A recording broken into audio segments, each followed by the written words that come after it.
কয়টা হইলো গনে গনে তো জোরে জোরে মিছে কথা কইস নে। আমার একমাত্র ছুয়ো ছোট ভাই আলসে, যদু আলসে, যার কথার কোনো ভরসা নাই, কথায় কথায় মিছে কথা কয়। করে হলো আজ মিস্ত্রি, সব করে চুরি চুরি। তাই হচ্ছে মাছ মারবি আর বড় বড় সাইজের পুঁটি খুব কষ্ট করে তুলছে।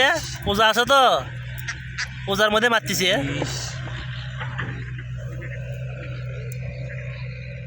টেংরা নয় 21 22 23 আর তুবিল আছে 20 দেখি পাল্লেটা, পাল্লের মধ্যে কি কান ডিম হাঁসের পুরি পালে। উড়ি পাশে ও সেই দিন মাছ মেরে যাচ্ছেন।